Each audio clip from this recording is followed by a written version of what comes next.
Quem conversa conosco agora é o nosso comentarista de política, Kennedy Alencar. Tudo bem, Kennedy? Boa tarde. Boa tarde, Débora. Tudo bem com você? Tudo certo. Seja bem-vindo de volta das férias. Obrigado. Ô Kennedy, hoje foi deflagrada mais aí uma importante fase da Operação Lava Jato, um desdobramento da Operação Lava Jato lá no Rio de Janeiro, e foi expedido o mandado de prisão de Eike Batista, que está fora do país, e a informação do pagamento de propina de mais de 16 milhões de dólares ao ex-governador Sérgio Cabral, ex-governador do Rio de Janeiro. E aí mais uma ligação espúria do empresariado com o ente público, né? Exatamente, Débora. E como você disse, é um desdobramento da Lava Jato, né? Essa operação Eficiência. Isso é um exemplo da dificuldade, Débora, para abafar a Lava Jato. Quando, com a morte do ministro Teori Zavascki na semana passada, houve muito temor de que a Lava Jato pudesse sofrer algum tipo de freio, atraso. E o ministro Teori tratava, né, das pessoas com direito a foro privilegiado no Supremo. A Eficiência está investigando o esquema de corrupção lá no Rio de Janeiro. Mas essa operação é um exemplo de como a Lava Jato ganhou autonomia e importância, porque a Eficiência, como você lembrou, é um desdobramento, é um filhote da Lava Jato, né? Isso eu acho que é importante a gente notar. Segundo isso que você falou, essa relação do empresariado com o poder público mostra mais uma vez aí no Rio de Janeiro uma extensão muito grande de uma rede de corrupção na época da gestão Cabral, né, muito ampla, e pelas informações de bastidores que se tem dos investigadores, em outras áreas de contratos estabelecidos pela administração Cabral, sobretudo em áreas de serviço, de prestação de serviço, há também suspeitas de corrupção, e isso deve vir à tona aí no médio prazo. Em relação ao Eike Batista, ele sempre foi um personagem controverso, teve um momento em que brilhou, estava no céu, e agora está ali escrachado, está no inferno. Quando estava numa boa fase, ele foi muito incensado, paparicado pelos políticos, pelos empresários e até pela imprensa, né, que o via como um exemplo de empreendedor brasileiro. Hoje,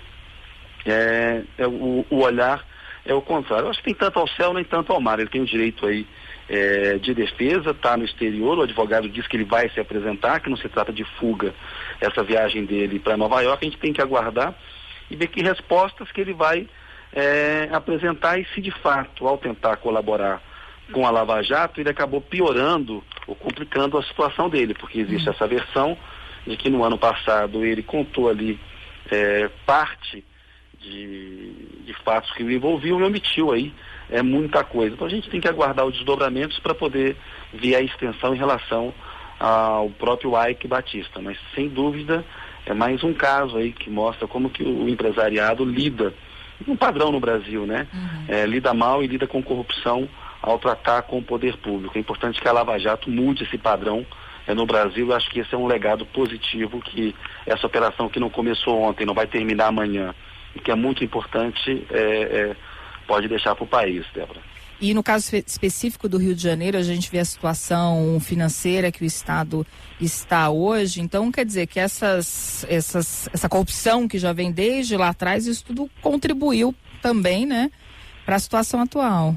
Acho que, sem dúvida, a corrupção ela contribuiu, mas a gente também viu no Rio de Janeiro uma expansão das despesas do governo, dos gastos públicos, num nível real, né, muito acima da inflação, do que o Estado pôde suportar. Houve aquele boom do petróleo, aquele momento do pré-sal, havia uma expectativa no Rio de Janeiro, né, quando ainda ia acontecer a Copa no Brasil, as Olimpíadas, o Rio de Janeiro viveu aí toda uma expectativa em relação a grandes projetos de infraestrutura também, e houve nos gastos do governo estadual, sobretudo na folha de pagamento, gastos expressivos que acima da inflação, né? Cresceu muito o gasto real. A folha do Judiciário do Rio também, você encontra os famosos super salários, um tema que está mais ou menos em segundo plano agora, por causa do que aconteceu nesse começo de ano, mas que também é muito responsável. Então acho que tem uma mistura das duas coisas. A corrupção ela é sempre danosa, porque ela introduz um elemento que é o contrário da eficiência. Ela prejudica a eficiência no uso dos recursos públicos, e premia empresários que não são eficientes e premia empresários que são corruptos.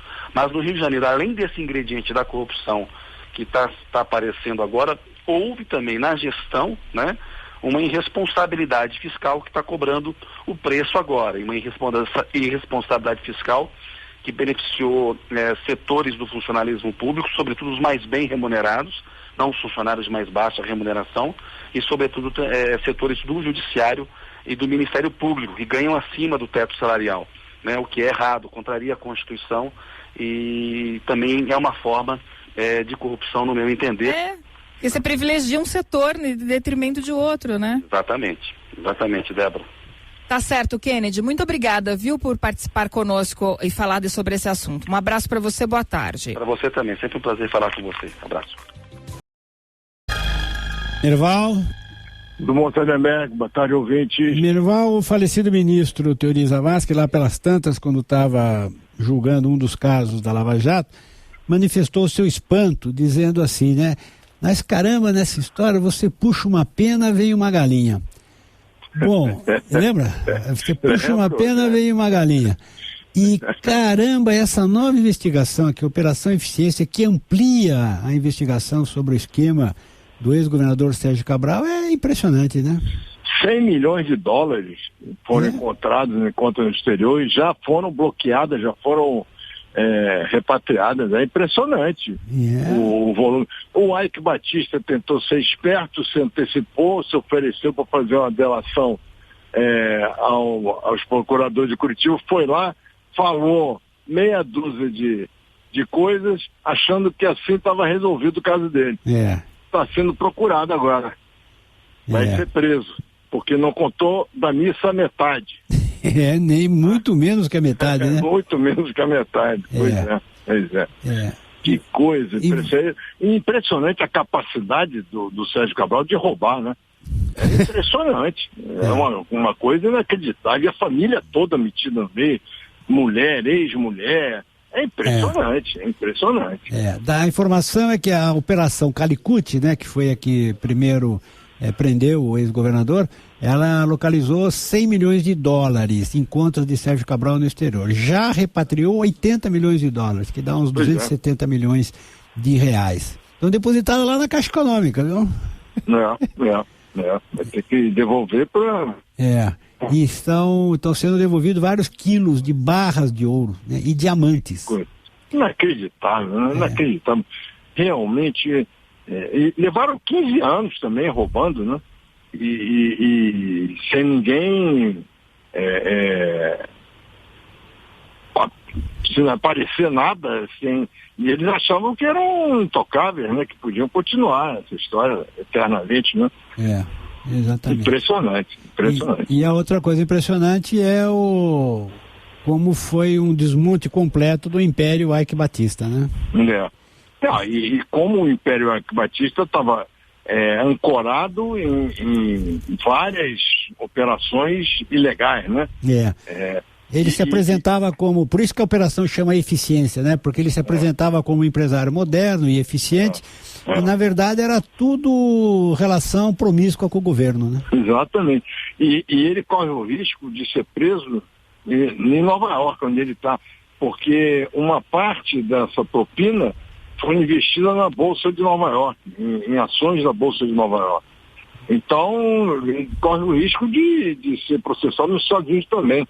Exatamente. E a outra coisa também que é a informação de hoje cedo que chama a atenção, possivelmente ele sabia de alguma coisa, porque a informação da Polícia Federal é que ele deixou o país usando um passaporte alemão. E na terça-feira, né? Exatamente. Anteontem. 2 dias, anteontem.